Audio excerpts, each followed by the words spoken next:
Potlot bukan sekadar nama tempat, melainkan menjadi sejarah permusikan Indonesia. Bagaimana tidak, banyak musisi besar lahir dari komunitas Potlot ini.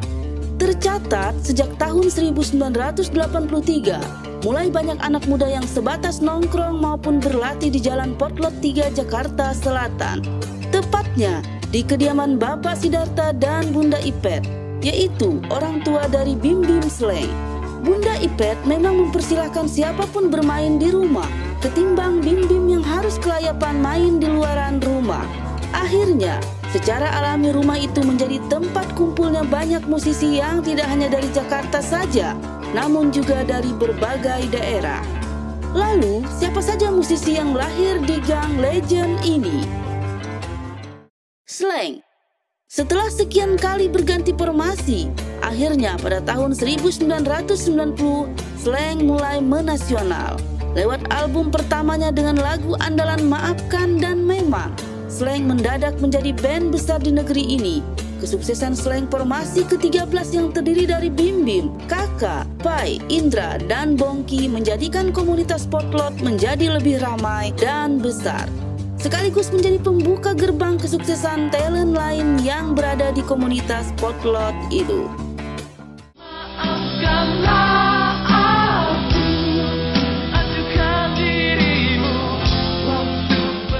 Imanes.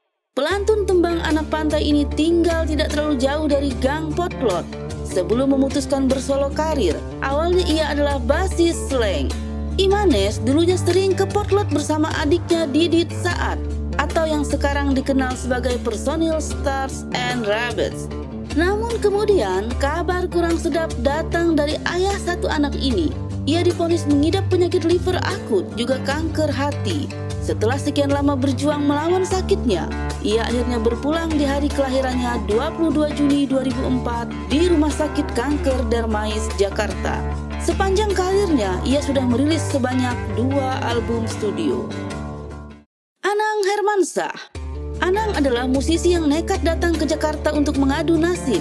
Ia datang dari Jember, Jawa Timur, dan berkenalan dengan Pai Slank. Dari situlah ia tidak hanya sekadar nongkrong di Potlot, namun juga makan dan tidur di situ.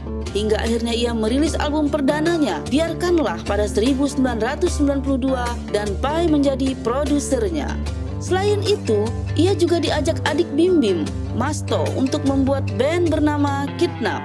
Di band ini juga bercokol Koko, kakaknya Kakak, dan Damon Kuswoyo, anak lelaki Tony Kuswoyo. Album perdana dan satu-satunya, Katrina, dirilis pada 1993. Band ini kemudian bubar dan Anang terus berkibar menjadi penyanyi solo. Anang mengungkapkan bahwa awal mula Dewa 19 tiba di Jakarta, mereka juga sering main ke Potlot. Dia juga menyebut Ari Lasso merupakan sahabatnya Kakak, makanya sering ke Potlot. Selain itu, Ahmad Dhani juga disebut sering mampir nongkrong di kamar Anang Hermansyah.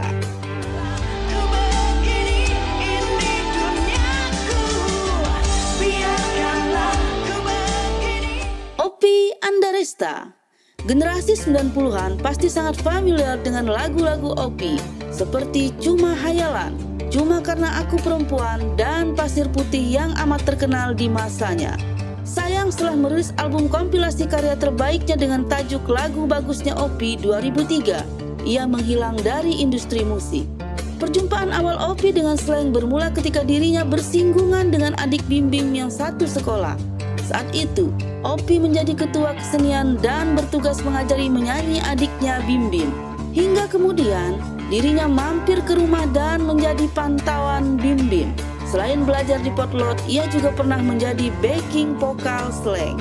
Barulah pada 1993, musisi-musisi Potlot mendorong Oppie Arista untuk mengganti nama panggungnya menjadi Oppie Andaresta, serta mencipta karya musik sendiri untuk album perdananya yang bertajuk Albumnya Oppie.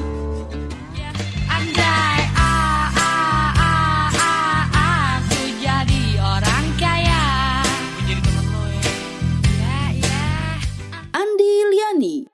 Sebelum dikenal sebagai pelantun lagu Sanggupkah Aku, pria asal Riau ini pernah bergabung di formasi awal Slank. Selain itu, ia pernah juga didapuk menjadi vokalis El Pamas. Pada tahun 1991, dia merilis satu album single dengan lagu Satu Cita, namun tidak sukses. Selanjutnya dia bergabung bersama Pai, Ronald, dan Once membentuk Pargat 27 dan merilis album 1000 Angan. Album solo pertamanya adalah Misteri di bawah label Wins Record. Salah satu lagunya Sanggupkah Aku mengangkat namanya ke pentas nasional. Setahun setelahnya keluar album solo kedua, Selang Kita, dengan hit berjudul sama, Selang Kita. Namun sayangnya karirnya pendek karena kematiannya pada tahun 1995 akibat kecelakaan mobil. Selain nama-nama tadi, banyak musisi yang nongkrongnya di Potlot dan akhirnya punya band besar.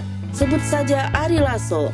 Kemudian ada Didit Saat yang terkenal dengan band Plastik dan kini menjadi gitaris Stars and Rabbit. Jet dan kawan-kawan yang akhirnya terkenal lewat The Flowers. Ronald dan Thomas yang akhirnya punya band Gigi. Maki yang kemudian menjadi basis Ungu. Pai, Indra, Bongki, dan Ipang yang sekarang tergabung di BIP. Anda Perdana yang terkenal dengan menghitung hari dan tentang seseorang. Dan tentunya masih banyak lagi. Yang menarik, selain melahirkan musisi-musisi besar, lingkungan kreatif Potlot juga melahirkan tokoh kenamaan di dunia sinema. Siapa lagi kalau bukan Dimas Jayadiningrat? Sutradara Dimas Jay pernah bertahun-tahun nongkrong bersama Slank dan Kidnap Katrina di Potlot. Bahkan sampul album perdana Kidnap Katrina didesain oleh Dimas. Banyak aktivitas yang dilakukan Dimas selama di Potlot dari tahun 90-an dulu. Tentunya kita berharap di era modern seperti saat ini banyak tumbuh lingkungan kreatif serupa di negeri ini, sehingga banyak talenta yang terkelola dengan baik.